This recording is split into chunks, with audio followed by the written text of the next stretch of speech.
The heat hit Orson Driftwood not as temperature, but as a physical hammer blow, stealing the moisture from his throat before he could swallow. He was wedged into the primary coolant manifold of the derelict starship Acheron, a skeleton of a vessel floating outside the jurisdiction of civilized space. His thick insulated gloves were already steaming against the superheated metal skin. The air inside the containment suit tasted of stale, recycled carbon, laced with the sharp bite of copper vapor.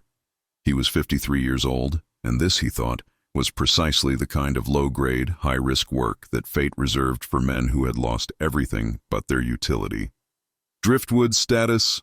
A voice, tinny and impatient, crackled in his helmet comms. "Trench." Orson felt the familiar tightening knot in his diaphragm. "Retrieving the core," Orson rasped back. His voice sounded like grit. "Structural integrity is nominal, but the primary burn scars run deep, Trench. This hull took a full kinetic barrage. You promised me it was just salvage heat." Trench ignored the complaint, his focus as narrow as a laser beam. "Time is 7 minutes. If the scavenge field shifts, you're dust, Orson. Just grab the navigational memory chip and get out." Orson pressed his cheek against the cooling plate, the metal vibrating fiercely, a low, frantic high-voltage hum that ran through his bones. He was here because of the Acheron's former captain, a man who had sold out Orson's previous command and left him holding the liability. 5 years ago, Orson had been a decorated fleet engineer. Now he was a glorified grave robber, paying off a debt of 20 million credits for a crime he hadn't committed. The system had found him disposable, and the debt collectors predictable. He located the small access panel beneath a tangle of fused wires. The ambient temperature was intensifying. The overwhelming smell of old, burning grease and petrochemicals was seeping through the suit seals. He knew this class of ship. He had helped retrofit it a decade ago. It was why Trench had hired him. A specialist in wreckage recovery, fueled only by desperation. Orson activated a micro-torch, the bright blue light reflecting off the charred armor. 3 precise cuts. The panel popped, revealing the shielded slot where the navigational chip, his ticket to freedom, lay. He reached in, the sudden exposure to the interior core raising the temperature of his glove instantly to the threshold of pain. He pulled the chip free. It was not the standard square military model. It was triangular, cold despite the surrounding furnace, etched with symbols he didn't recognize. Sharp, fractal lines that looked less like engineered script and more like complex crystal growth. Alien. "I have the chip," he reported, staring at the strange artifact. "But it's not standard tech. Looks non-human origin. I think it's Ulcor." Trench's voice sharpened, losing its bored cadence. "Ulcor? Impossible. That sector has been sterile for 300 years. Drop the non-standard object. Orson, get the hell out before the Acheron cools down enough to activate any dormant systems." Orson looked at the device, sensing the immense, silent power coiled within it. If it was genuine Ulcor tech, it was priceless. It wasn't about the 20 million credits anymore. It was about escaping the invisible chains of injustice that had bound him to this wreckage. "I'm keeping it," Orson stated, tucking the triangular chip into a shielded pocket near his heart monitor. Crack. The sound was not structural failure. The airlock behind him failed catastrophically, a grinding, shearing sound of metal tearing against metal. The noise was deafening, amplified 10,000 times by the enclosed space. The ship wasn't cooling down. It was waking up. What the hell was that? Trench screamed, his fear palpable across the comms. "Something hostile," Orson managed, grabbing the emergency magnetic anchor. "This derelict isn't dead. It just needed a data core to get moving." A shadow fell over the compartment entrance, massive, fast, and radiating an immense, unnatural coldness that fought the internal heat. Orson instinctively retracted further into the narrow manifold.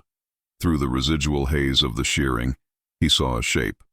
Tall, articulated, segmented, moving with impossible mechanical speed for its size. It wasn't a salvage drone. It was too fluid, too organic, too focused. Then he saw the movement of its secondary limb. It wasn't armed with a cutter or a grapple. It carried a life form. It was a woman. or at least something that registered instantly as female, even encased in an armor weave that shimmered dark green and silver. Her helmet was retracted, revealing a face that defied easy classification.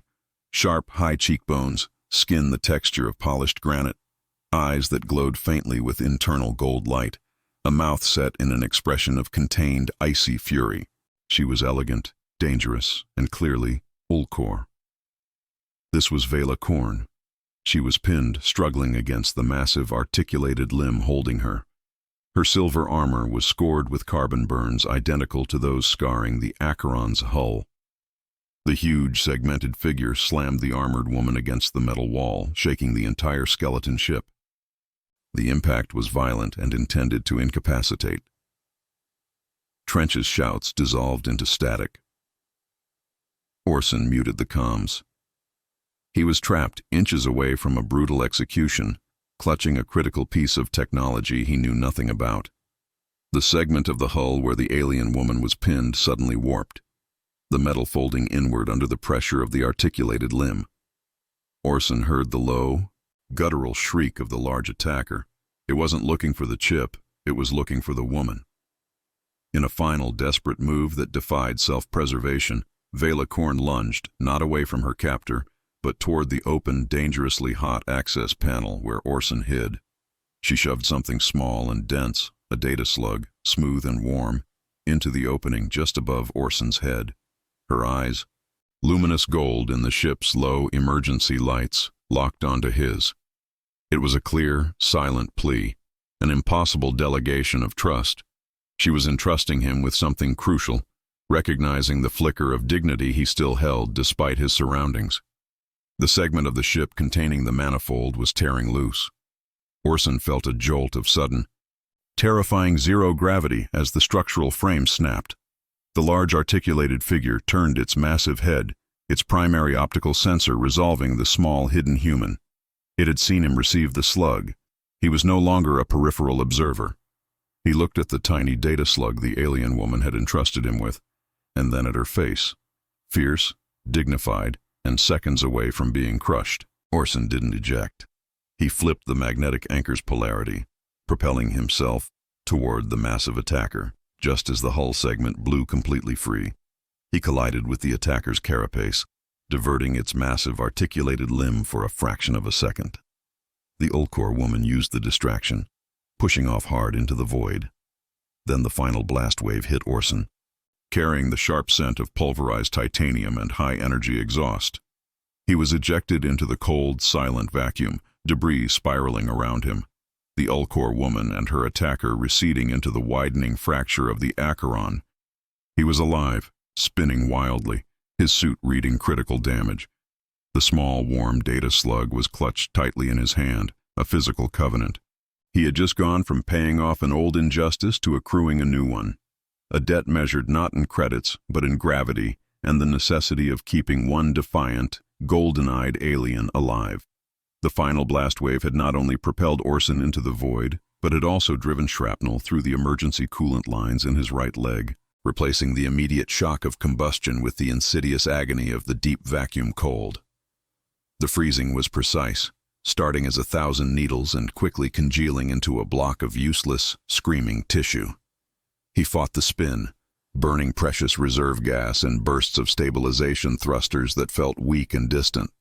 The stars, which had been smeared chaos, settled back into pinpricks of indifferent light. He was stranded in the black, 10,000 meters from the receding carcass of the Acheron, which now looked less like a ship and more like a badly gnawed bone. The comms channel was a continuous waterfall of sizzling static, Trench's last scream buried somewhere beneath the white noise. Orson slammed his fist against the helmet's secondary filter, a desperate attempt to clear the interference. The motion sent a jolt of pain through his shoulder. He managed to isolate the internal alarm. Suit integrity at 32%. Oxygen reserves nominal, but the thermal efficiency was plummeting. The recycled air now carried a faint, sweet smell of ozone and failing insulation, a scent he associated with death by slow freeze. He needed rescue, and Trench was the only anchor he had left in the civilized zones. He forced the comms to broadcast on the high-frequency emergency band, bypassing the standard encryption. Trench. Driftwood is compromised. Hull breach, 4 o'clock vector. Initiate retrieval sequence, immediate priority. His voice, though synthesized by the suit, was rough with controlled effort. Seconds passed. The silence that followed was not the absence of sound, but the heavy pressure of the void itself, pushing in on his frantic heart. "Orson?" Trench's voice finally cut through the static, tinny and laced with profound irritation, not concern. "You are off-site. Your transponder signature is reading 25 degrees outside the designated recovery zone. We had 7 minutes. We now have 0 salvage. I am currently prioritizing life support over salvage efficiency," Orson retorted, swallowing a bitter taste of synthetic nutrient paste. "I am damaged, Trench. Get me back aboard. The Scavenger. The 30 million credit retrieval target is lost," Trench stated, ignoring the existential threat to Orson. "You had the main navigational chip, standard military issue. You decided to chase ghost tech and get involved in private warfare. You are now a liability, Orson. A massive, high-risk liability." The system was counterattacking, not with weapons fire, but with accounting. The 20 million credit debt Orson still carried had just tripled in weight. "I have the Ulcor navigational core," Orson said, deciding to play his single high card. "The triangular one. It's genuine. Worth 10 times your whole operation." A sharp, audible intake of breath followed. "Confirmed? Authentic pre-collapse Ulcor? You are certain?" "As certain as a man bleeding out in vacuum can be." "But you are not getting it until my feet are firmly planted on your deck plate and my suit is pressurized." Trench's calculating silence stretched, filled only by the ominous rhythmic thump hiss of the suit trying to seal the breach. "Very well, Driftwood." Trench's tone shifted, smooth and predatory. "But understand this. The retrieval cost just ate the first 10 million of your theoretical profit margin. I will not risk the Scavenger in a contested zone for a dead asset. You have 2 minutes to initiate a trajectory burn toward me. If you fail, the life support debt on your contract nullifies. You become unsalvageable." Orson felt a cold fury, colder than the vacuum pressing against his damaged suit. Trench wasn't just leveraging the debt, he was leveraging Orson's desperate need for air. 5 years ago, when the Fleet Tribunal stripped him of his rank over engineered data fraud, the injustice hadn't been the lost career or the disgrace. It had been the cold procedural dismissal, the realization that his competence, his service, his very existence, was merely a line item on a ledger, easily erased. The smell of that office had been polished plastic and antiseptic cleaner, a sterile environment designed to strip away all dignity. Now, clinging to a fractional chance of survival, Orson pulled the heavy, warm data slug from the access panel he had shoved it into. It radiated a comforting heat that stood in stark opposition to the crystalline cold in his leg. This small, smooth object, entrusted to him by a golden-eyed stranger seconds from death, was the first thing in half a decade that felt real, unburdened by debt or bureaucracy. He secured the slug and pulled out the large triangular Ulcor chip he had first retrieved from the Acheron's core. He held the chip next to the slug, feeling the vast, silent power of both items. He knew Trench's protocol. The moment Orson was aboard, the Scavenger, he would be sedated, stripped of the tech, and likely thrown back into debt peonage for the rest of his life. Trench didn't want a partnership. He wanted assets. Orson had to assume Vela Korn, the Ulcor woman, was still out there, possibly damaged, potentially hunted. If she was a political target, Trench's localized rescue vector was the most dangerous place he could go. He glanced at the trajectory readouts. Trench's ship was 20 kilometers away, accelerating slightly. A 2-minute burn was suicidal. Orson's gaze fell on the triangular chip. Ulcor. If it was indeed a navigation core, it might hold transit data, jump points, safe havens, routes known only to their ancient civilization. He gripped the ship's edge, his fingers stiffening. He needed to calculate the risk. If he stayed on Trench's trajectory, he might live for another day, but he would lose the technology and, more importantly, the chance to understand why Vela Korn trusted him. Orson brought the triangular chip close to his helmet's optical sensor field. "Trench, new coordinates," he said, injecting a false calm into his voice. "The Ulcor core is live. It's transmitting its last known fleet vector. If I don't follow it, the data will decay. I'm going to punch a micro-jump toward the coordinates. It's too valuable to risk on a slow burn retrieval." He lied easily. The chip was inert. "You are not authorized for independent jump calculations, Driftwood. That is a Class A violation," Trench bellowed, his voice losing all pretense of controlled commerce. "You will not risk my property." Orson ignored him, focusing intensely. He didn't know how to activate the Ulcor chip, but he knew the logic of desperate engineering. He quickly stripped the exterior plating off his helmet's secondary diagnostic unit, exposing the raw wiring beneath. He needed a massive power surge, something unstable, to force a data readout. "I need a destination," Orson whispered to himself, the cold biting deeper. He took the small, warm data slug, the Covenant, and wedged its tip against the exposed power terminals of his diagnostic unit. It was a crude, high-risk connection. The slug immediately began to hum, a deep, resonant sound that bypassed the static and went straight into the bone of his inner ear, vibrating through his teeth. A single blinding flash of golden light filled the helmet. The slug was actively communicating, drawing power, not giving data. It was looking for its counterpart. Suddenly, the triangular chip Orson held in his other hand activated. It didn't project numbers or text. It projected a single, clean directional arrow directly across his visor, pointing off vector, away from Trench, away from known systems, deep into uncharted silence. "Driftwood, stop that!" Trench yelled. "Or I will tag your suit and leave you for the sweepers." Orson did not respond. He had his navigation. The direction was pure madness. Straight toward the last known trajectory of Vela Korn and her massive pursuer. He flipped his thruster controls to maximum, initiating the short, violent burn. The angular momentum was brutal, crushing him into the seat harness, but the vector was true. He was using half of his remaining fuel reserves, committing fully to the Ulcor direction.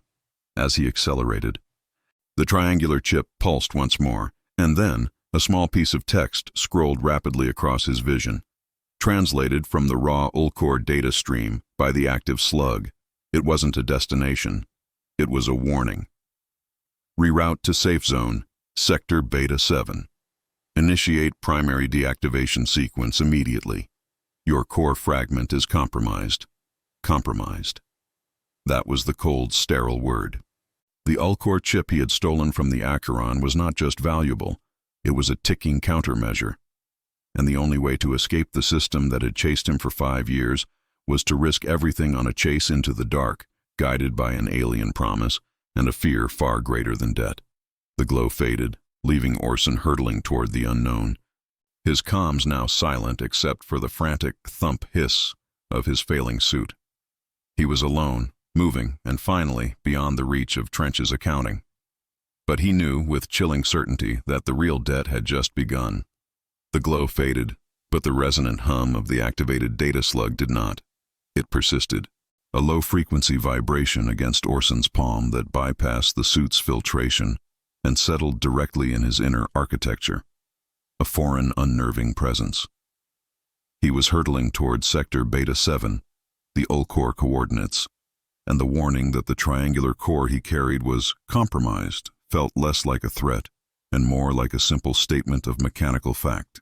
His internal diagnostic unit, still twitching from the raw power surge, was flashing red, then green, then cycling wildly. The external comms were now pure static, thick and hissing, the sound of 1,000 disconnected electrical charges battling for supremacy. He was deaf to Trench's further threats, but he knew the debt collector would not stop. Trench saw opportunity, and that type of man never willingly surrendered an asset. Orson fought against the impulse to smash the triangular core against the hull. He was an engineer. He did not destroy components, even compromised ones. He needed to understand how it was compromised. He used the specialized repair tool on his glove, a slender, articulated probe, to carefully wedge the small, warm data slug back into the raw wiring of his helmet diagnostic unit, forcing a hard connection. The slug accepted the violent interface immediately, sucking power from the suit's dwindling primary battery. The air inside his helmet grew thin and hot, thick with the smell of ozone and the scorched insulation from the earlier surge. Attempt. Deactivation sequence. Orson mentally input the Ulcor command stream revealed in the earlier flash. He held his breath, waiting for the triangular core to go inert, to stop acting as a beacon. Instead, the triangular chip pulsed, not with light, but with an intense, directed heat. It became scalding in his gloved hand, forcing a cry of pain that was muffled by the suit. Simultaneously, the magnetic field around the core collapsed violently. Orson felt a massive magnetic drag pull the chip away from his grip. He grabbed it frantically, the sudden searing heat proving that this wasn't a deactivation. It was a secondary activation. He watched in horror as his proximity sensor screamed. The magnetic drag was not random. It was a focused field pulling the chip toward something large and fast, closing the distance rapidly on his 6 o'clock vector. A magnetic signature lock. Orson rasped, his throat tight. It's not compromised data. It's a literal homing beacon. The magnetic surge, short but devastating, had done more than attract attention. It had bypassed the main thermal regulation conduits in his suit, diverting critical energy away from the life support systems. The ice block in his right leg began to creep further up his thigh, radiating a deep, bone-aching coldness that threatened hypothermia in seconds. The pain was now a profound, distant numbness, signaling tissue death. Orson looked at his main power reserves, plummeting fast. He had a choice to make, forced by the magnetic betrayal of the core. He peered into the void behind him. He couldn't identify the closing contact yet, but the velocity was terrifying. It was moving faster than any conventional salvage vessel. It was likely the massive articulated hunter that had crushed the airlock on the Acheron, now following the lure of its own technology. He needed cover, immediately. The warm data slug, still vibrating against his palm, pulsed rapidly. The golden light intensified, forcing cryptic Ulcor glyphs across his vision. The data stream was fragmented, corrupted, but recognizable. Raumschiff graveyard. A massive field of derelict, unsalvageable hulls, ships dating back to the Second Imperial expansion, lay 20,000 kilometers off his current trajectory. A chaotic knot of dead metal. It was a trap, a death sentence, or a last chance at camouflage. The compromised chip was pulling him toward the hunter. The Covenant slug was offering an escape into clutter and shadow. Orson checked his fuel gauge. He had precisely enough fuel remaining for a single hard-burn trajectory shift toward the graveyard, or enough reserve thermal energy to blast a few seconds of concentrated heat into his frozen leg, potentially saving the tissue, but leaving him a helpless, floating target. He stared at the dead space where his leg used to be. The pain had given way to silence, and that silence was more frightening than the agony. If he used the thermal reserves on his leg, he would conserve his last trickle of maneuvering fuel, but he would be caught within the next minute. If he used the fuel now, the leg was lost, a certainty. Orson closed his eyes, the image of Velacorn's fierce, desperate gaze burning behind his lids. She hadn't entrusted him with the slug to die warm and alone. She had entrusted him with the slug to run. He reached over and deliberately flipped the manual bypass switch for the lower thermal regulator, cutting all remaining heat to his right leg. The sudden absolute cold was shocking, but the suit alarm for heat efficiency stopped its frantic beeping. He diverted the conserved energy into his main thrusters. He initiated the full emergency trajectory burn toward the designated coordinates of the Raumschiff graveyard. The force of the acceleration was brutal. The dead weight of his right leg swung wildly, sending a sickening shockwave through his hip joint. The movement jostled the slug wedged in the comms unit. It flickered, and the cryptic Ulcor warning glyphs distorted, then cleared. A single line of text appeared, translated with terrifying clarity. Hunter is primary. Weapon is subtlety. The hunter knew how to wait. It was not chasing him. It was allowing the compromised core to pull him toward a predefined kill zone. Orson felt the ship shudder as the last reserves of his maneuvering propellant were consumed. He was moving, but he was now a ballistic projectile, trajectory locked, zero correction capacity. Within 3 minutes, he transitioned from the smooth black of deep space into the ragged metallic chaos of the graveyard. It was a massive, drifting cloud of dead hulls, ships fused together by ancient collisions, silent monuments to forgotten wars.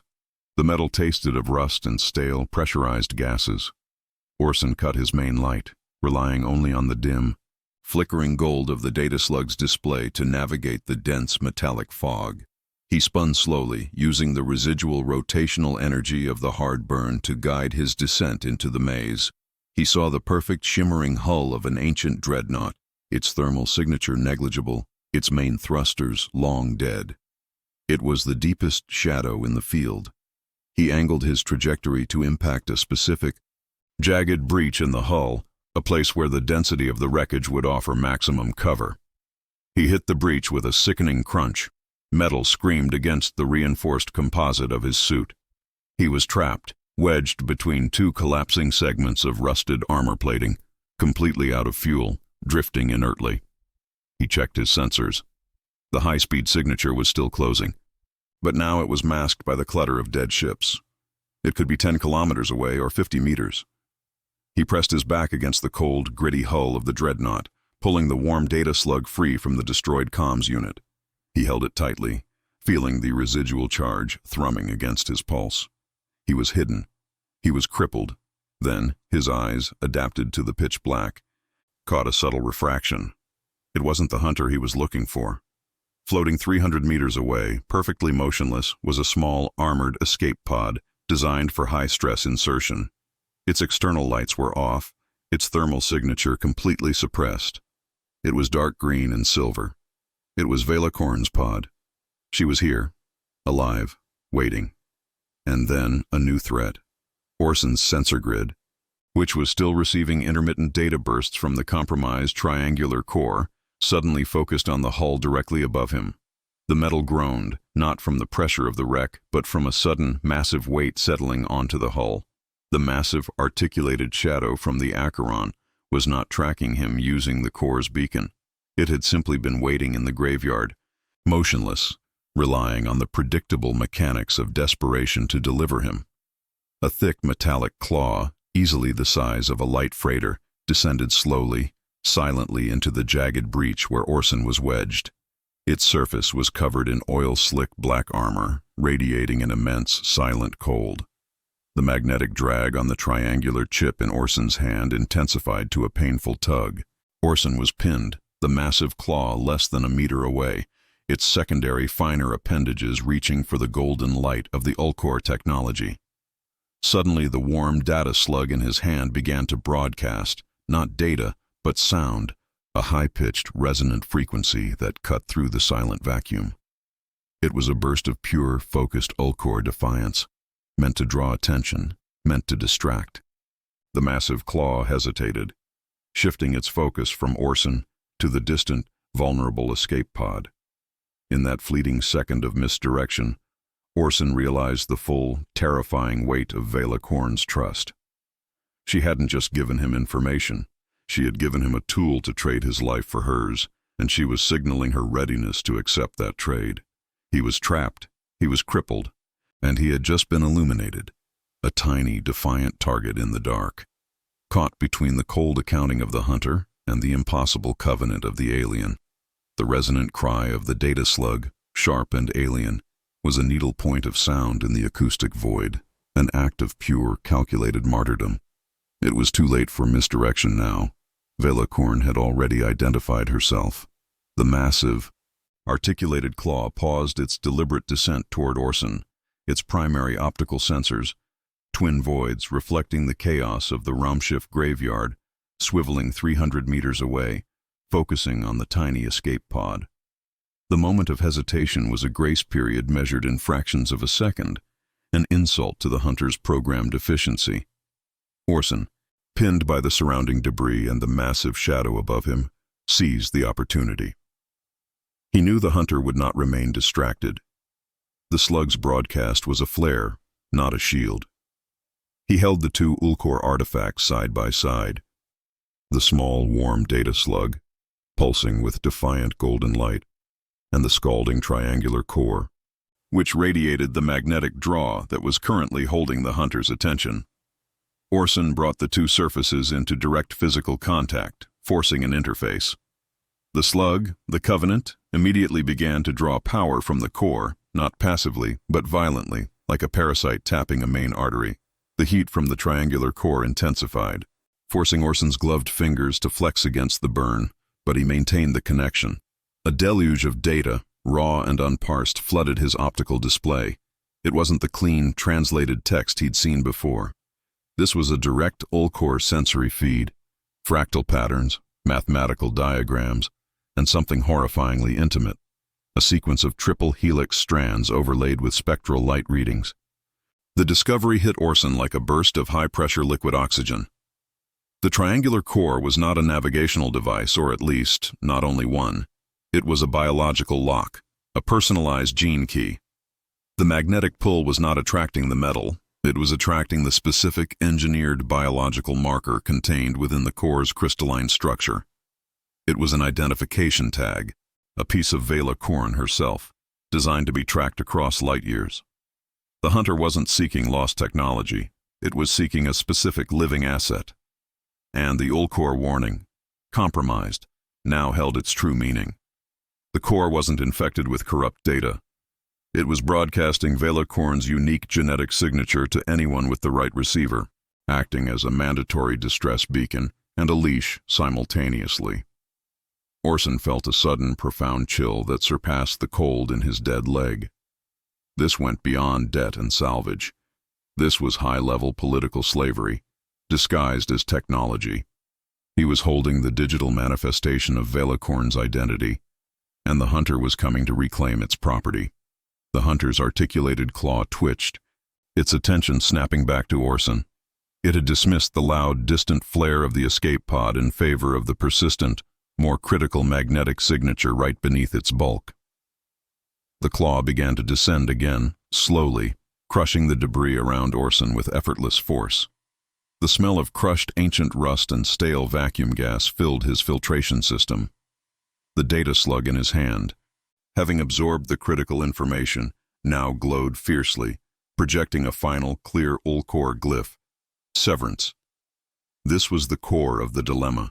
The slug held the key to chemically sterilize the genetic markers in the triangular core, effectively destroying the beacon. If Orson initiated the severance protocol, the hunter would be blind. Orson would be safe, freed from the magnetic pull, and could perhaps even escape the wreck. But Vela Korn would lose her only traceable marker. If she was exiled, lost, or needed rescue from allies, she would be untraceable forever. He would be condemning her to permanent isolation, or worse, making her an easy target for any other hostile entity that did not rely on the core's tracking mechanism. He would be saving himself at the expense of her entire existence. Orson stared at the glowing severance command. It was the easy way out, the predictable choice of a man used to running. He had spent 5 years enduring the slow, agonizing injustice of being written off by a corrupt system. To participate in writing off Vela Korn now felt like surrendering the last vestige of his dignity. He looked 300 meters across the darkness toward the silent, waiting escape pod. Vela had traded her safety for his time. She hadn't asked him to destroy the core, she had asked him to keep it safe.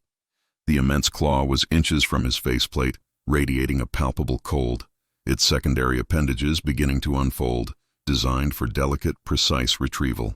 Orson could feel the intense magnetic drag threatening to rip the core from his grasp.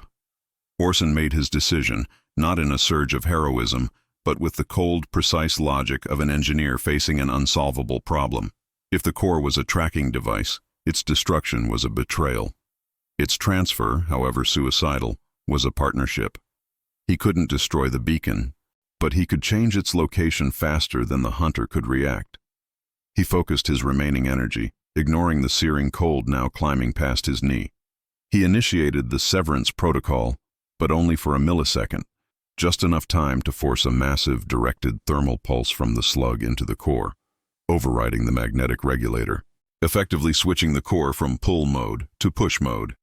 The triangular core flashed incandescent white-hot, burning a phantom imprint onto Orson's retinas. In that same microsecond, Orson used the last surge of power to violently hurl the core, not away from the hunter, but directly toward Velacorn's escape pod. The magnetic field reversed instantly. The core became a projectile, powered by the immense focused energy of the slug's thermal pulse, accelerating rapidly through the debris field toward the silent pod. The hunter reacted, not with speed, but with violence. It did not chase the core. It had tracked the source of the manipulation. It knew Orson was the variable. The massive, articulated claw did not retract. Instead, the secondary appendages immediately closed around Orson's torso and the damaged hull plates pinning him, crushing them together with the weight of a slow-moving tectonic shift. Orson gasped, the pressure overwhelming the reinforced composite of his suit. He heard the sound of cracking metal, not the external plating, but the rib cage of his own body. The pain was immediate, blinding, and absolute. Then, the largest appendage of the claw, its tip sharpened and articulated, found the vulnerable joint where the coolant manifold entered Orson's suit. It wasn't grabbing for the technology, it was securing the asset by crippling the host. With a grinding pop of shearing alloys, the claw pierced the outer layer of Orson's suit, directly into the soft underbelly of the life support matrix. The air inside the helmet immediately hissed out, replaced by a sudden, choking cloud of crystallized atmospheric gases. The temperature inside the suit plummeted from merely cold to violently absolute zero. Orson felt the sudden, desperate vacuum of his own existence, compounded by the agony of a broken body. His last thought was not of the debt or the injustice, but of the triangular core. Now a blinding streak of light heading toward Velacorn, a covenant fulfilled at the cost of every breath. The hunter had him. The air was gone, and the massive claw began to slowly, deliberately pull him out of the wreckage, dragging his crippled body toward its massive, silent maw. The crushing weight did not lessen, even after the last of the breathable air had vaporized and hissed into the indifferent void. The hunter's secondary appendages secured Orson Driftwood's torso with the precise brutality of specialized tools, ensuring the structural integrity of the asset while guaranteeing the complete immobilization of the host. He was hauled free from the jagged embrace of the Raumschiff wreckage, a wet, frozen thing dragged across the grinding surface of ancient rusted metal. The internal pressure of the suit had dropped to near zero, and the crystallized atmosphere in his helmet stung like fire. His vision was blurring, edged with the black creeping sickness of hypoxia. He did not feel the pain of the fractured ribs anymore. The nerves had simply shut down, leaving only a vast, aching heaviness where his chest used to be.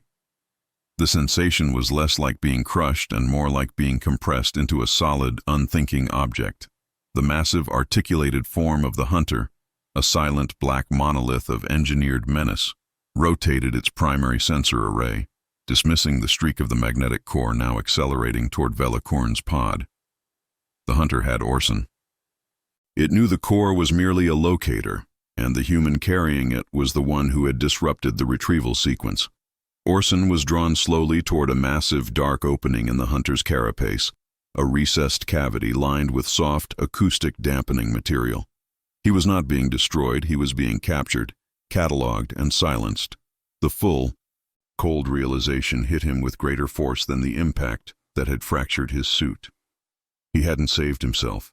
He had merely succeeded in trading places with the technology. He had made Velacorn's escape possible at the cost of his immediate, absolute servitude. He drifted into the cold, recessed capture cavity. The opening closed behind him with a low, hydraulic sigh that resonated through the metal walls, cutting off the vast silence of the void. He was now sealed within the hunter, encapsulated in a darkness so profound it felt physical. He did not immediately lose consciousness. Instead, the hunter's internal systems activated a low-grade palliative field. The atmosphere inside the cavity stabilized at a breathable, though chilling, mixture of nitrogen and trace noble gases. The thermal field slowly began to fight the absolute cold, but it was a calculated warmth, enough to prevent death, but not enough to mitigate the shock.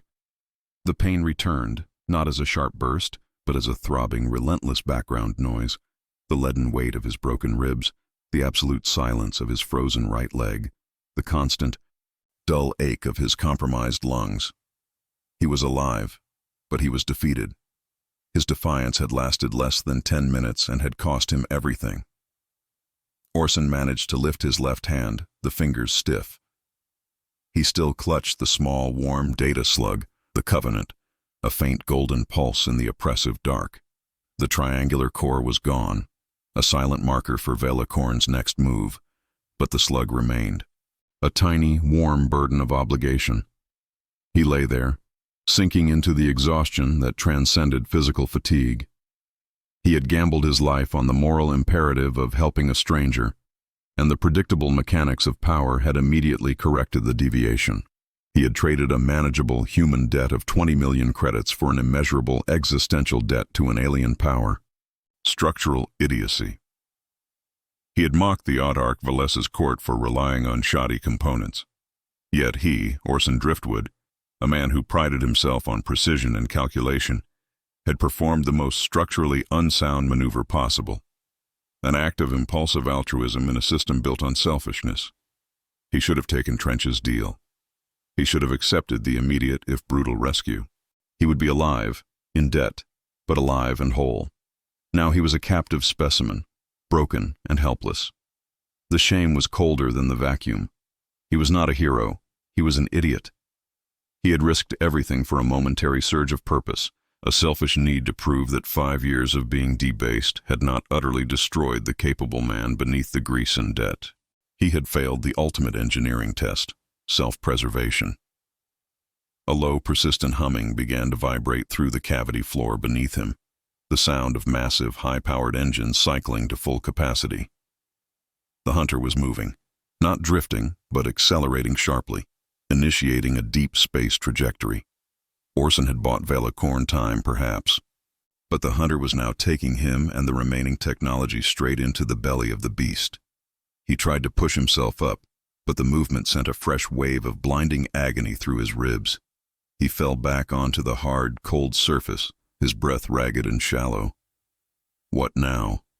The question was rhetorical. There was nothing. No tools, no leverage, no comms. He was sealed inside an armored vault designed by a civilization far more advanced than his own, moving at incredible velocity toward an unknown destination. The hunter's internal systems, however, were not perfectly opaque. Orson was an engineer of half a century. He knew how machines breathed. The constant, low-frequency hum was the ship's primary power conduit, running along the outer shell of the containment chamber, and the air, though stabilized, carried a faint cyclical scent of highly refined volatile fuel, the hunter's immense power source. He flexed his hand again, feeling the warm pulse of the data slug. He pressed the smooth surface against the cold metal floor. He was looking for a reaction, any faint flicker of translated data that might give him a map. The slug did not respond with graphics or text.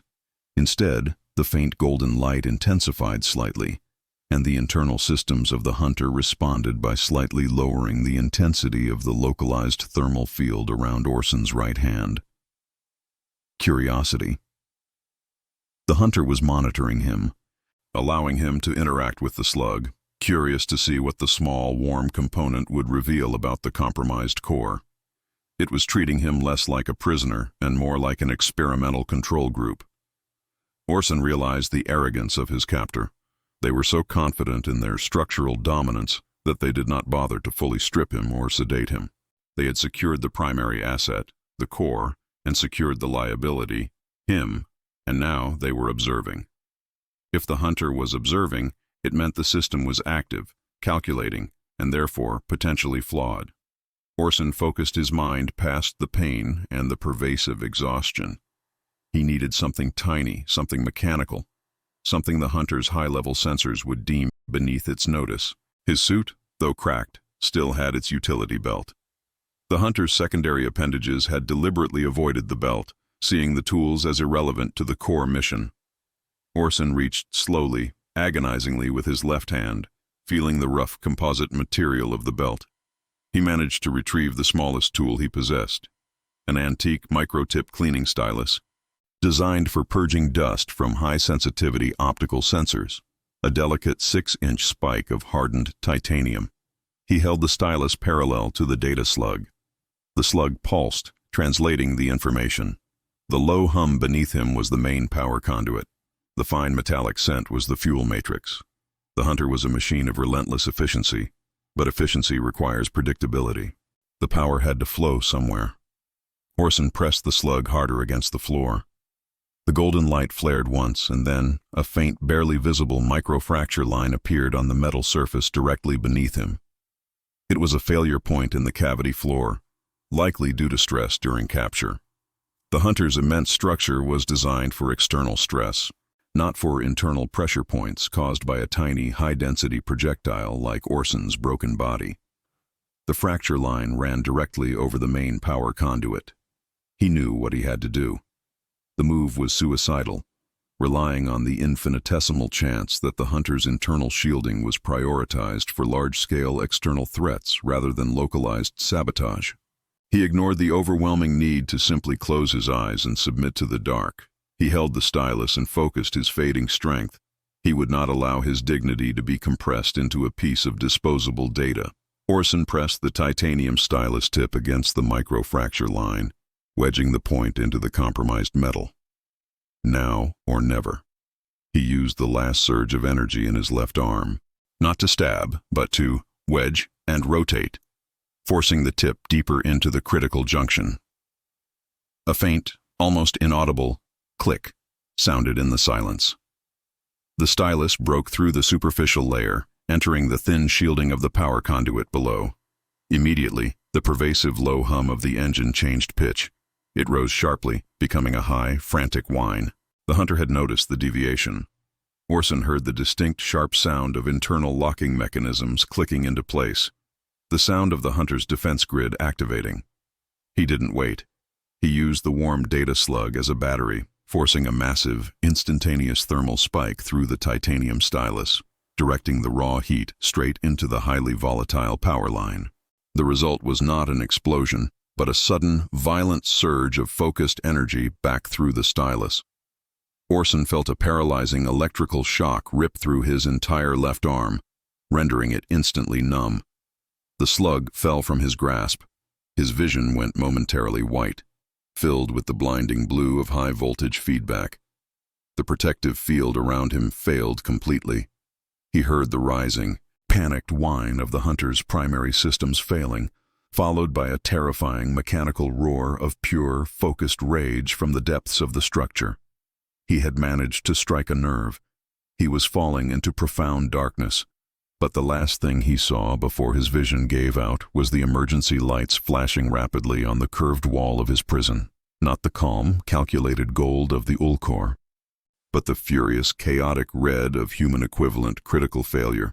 He had bought himself not rescue, but a final, desperate chance at chaos. Before we proceed, log your entry. Which country or planet are you watching from right now? The commander is tracking every active signal. The surge slammed into Orson Driftwood's left side, a concentrated fist of raw, unstable plasma.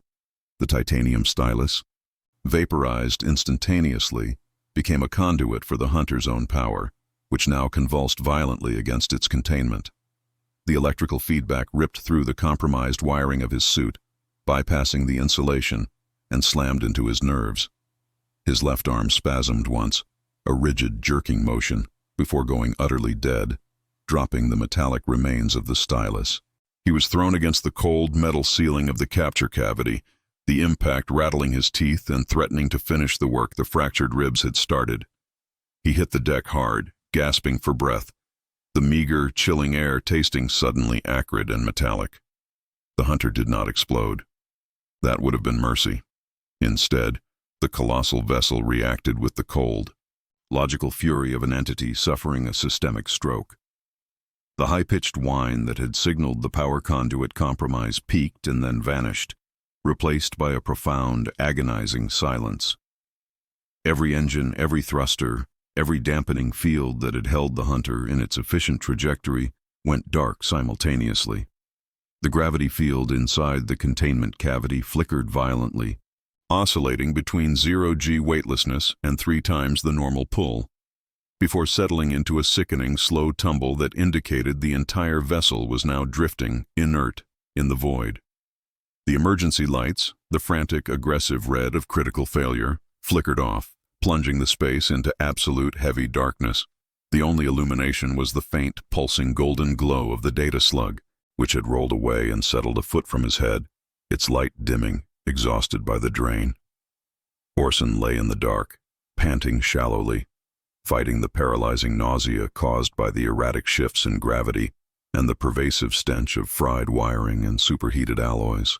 His left arm was useless, a dead weight pinned beneath him. His right hand, the one that had grasped the tool, ached with residual energy. He had done it. He had taken the engine out of the fight, but the silence was terrifying. It wasn't the peace of success. It was the quiet before the automated backlash. A new sound began to permeate the cavity, the frantic, precise clacking of external articulation. The hunter was mobilizing its secondary systems, rerouting power from critical life support functions. Orson could feel the temperature dropping precipitously to its defense and repair drones.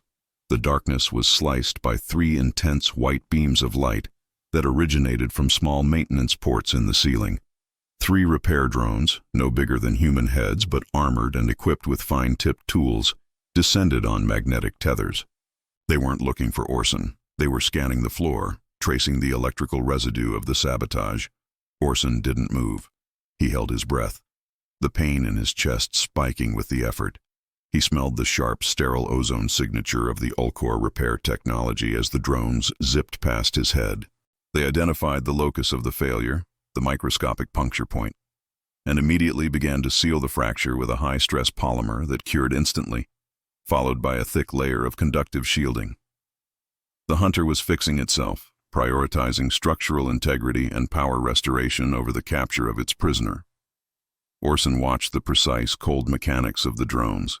They were focused entirely on the machine, treating him like an inert piece of debris that had caused a system error.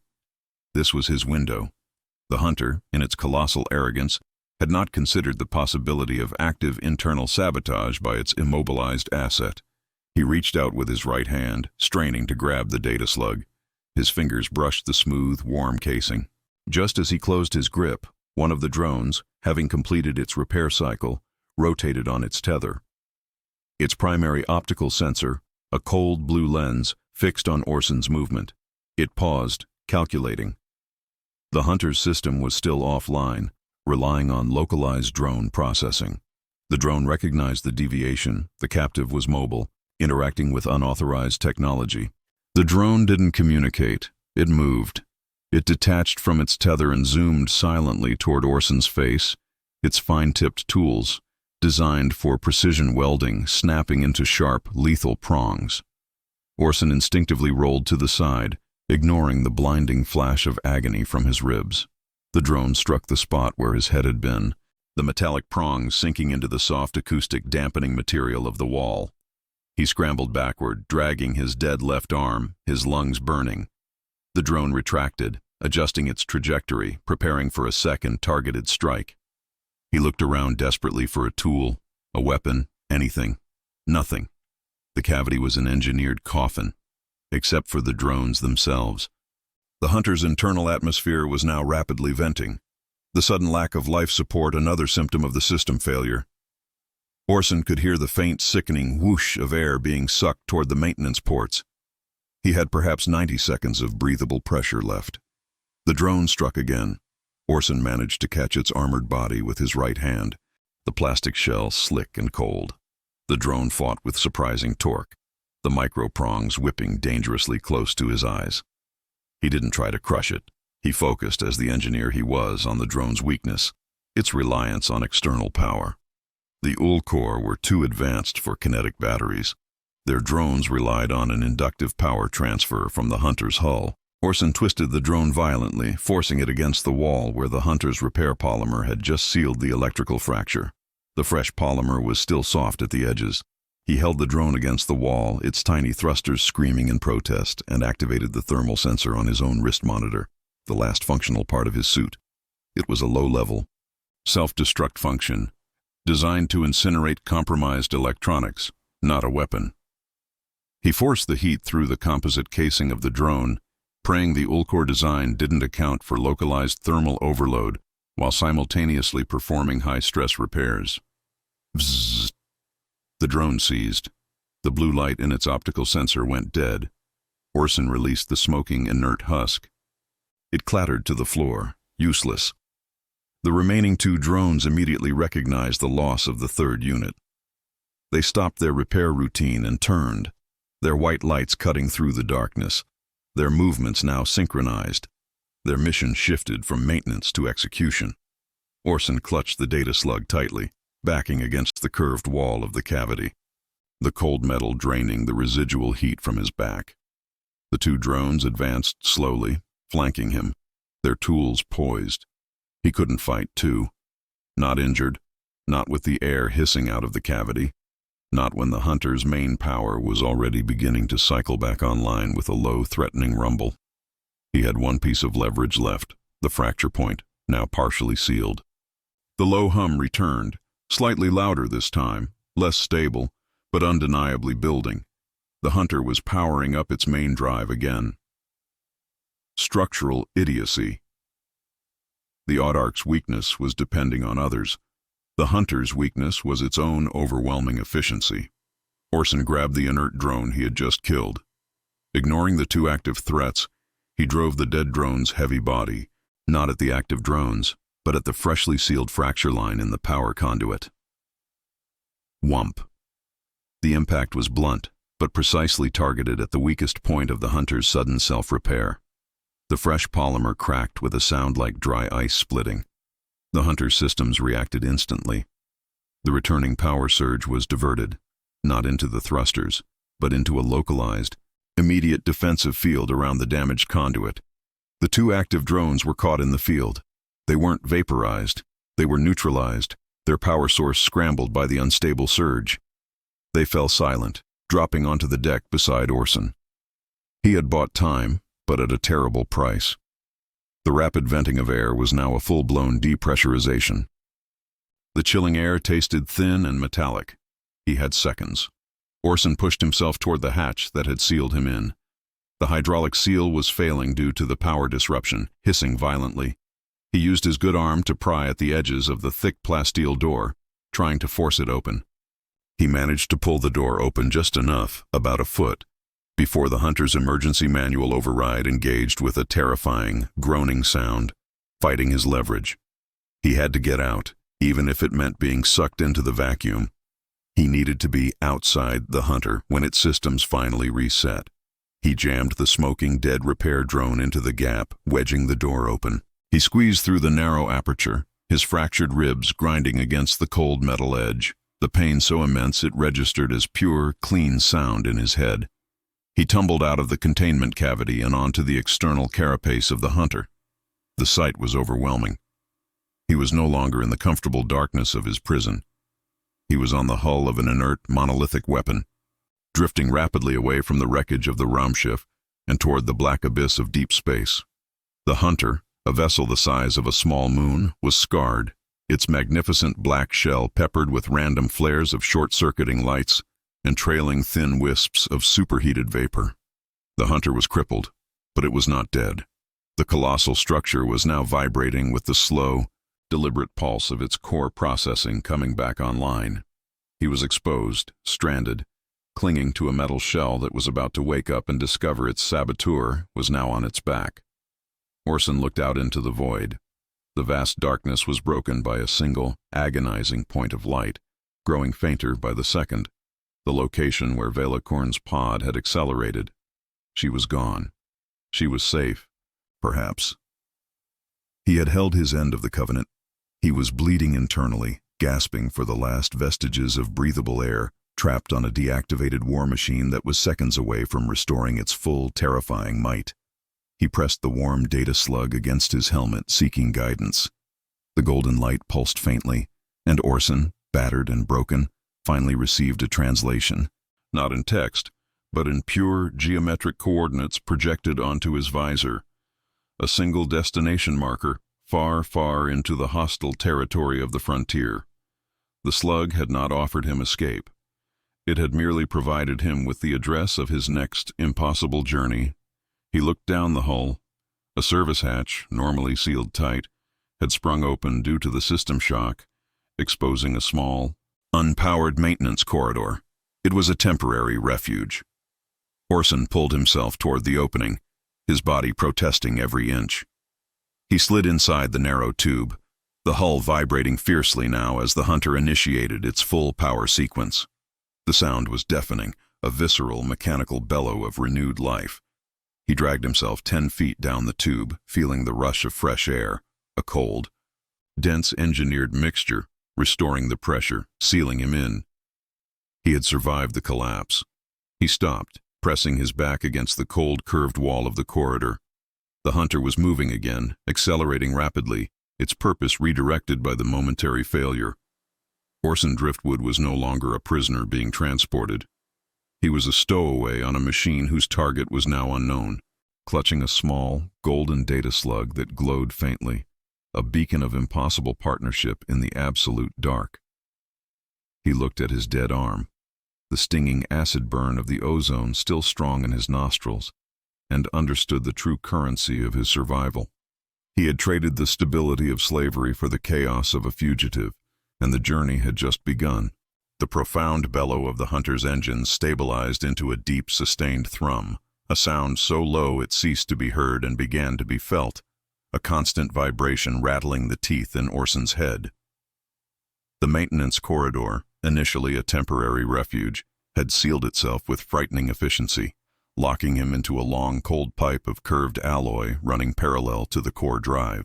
The atmosphere in the tube was heavy, dense with a chilling, sterile mix of gases, engineered for machine longevity, not human comfort.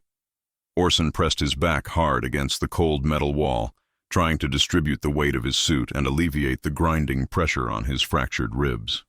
The adrenaline had finally evacuated his system, taking with it the temporary numbness. What remained was a vast, cold expanse of pain. His left arm hung uselessly, a lead weight, tingling with the phantom bite of the plasma discharge. He flexed his right hand, the only thing still truly operational, and felt the warm, comforting smoothness of the Ulcor data slug nested in his palm. He wasn't running from the law anymore. He was running with a secret inside a weapon of empire, heading toward coordinates he couldn't refuse.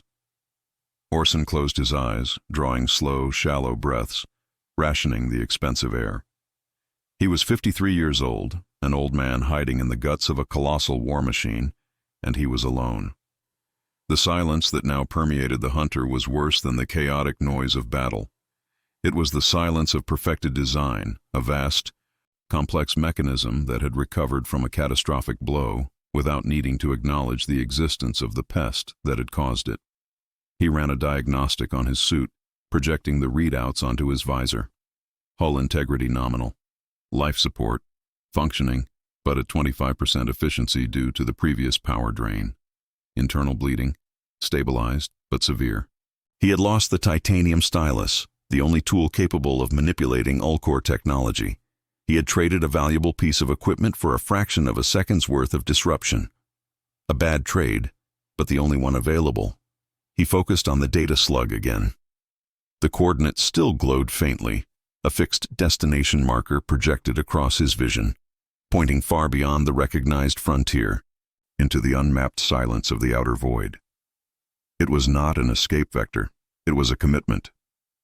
Velacorn had understood something crucial about him, something Orson himself had forgotten 5 years ago, that his fundamental purpose was not to survive, but to fix broken things, even if those things were entirely alien, and the act of fixing required self-destruction. He ran his good hand over the metallic curve of the corridor wall. It was impossibly smooth, flawless, and cold. He remembered the fierce, raw heat of the Acheron, the smell of burning grease, the grit in his throat, and the humiliating reality of scavenging for a debt he never incurred. The Hunter offered no grease, no grit, no stench of desperation. It offered a clean, surgical, and absolute servitude. He was no longer paying off an old injustice. He was fulfilling a new, self-imposed covenant, the true cost of which was permanent exile and constant danger.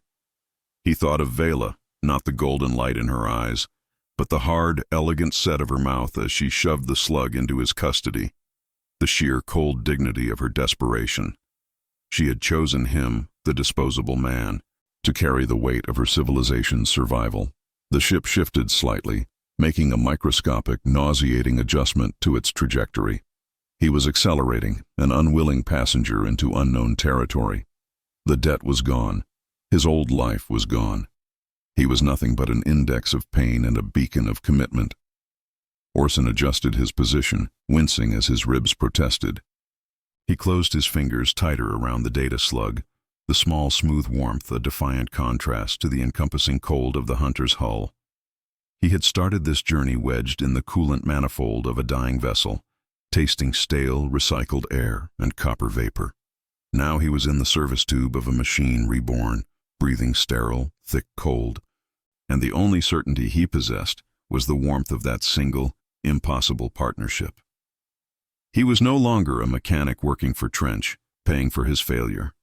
He was Orson Driftwood, the invisible engine failure inside a colossal machine, moving toward an objective he hadn't chosen, only accepted. The universe had found a new use for him, one far more dangerous than salvaging. He was still wearing the liability, still tasting the recycled carbon and the sharp bite of metal, but now the metal was gold, and the hammer blow of heat had been replaced by the quiet, deep cold of complicity. He was still just a mechanic after all, eternally useful to someone else. This story is now part of the archive. Subscribe to help preserve future transmissions. And share this episode with someone who still believes in science fiction.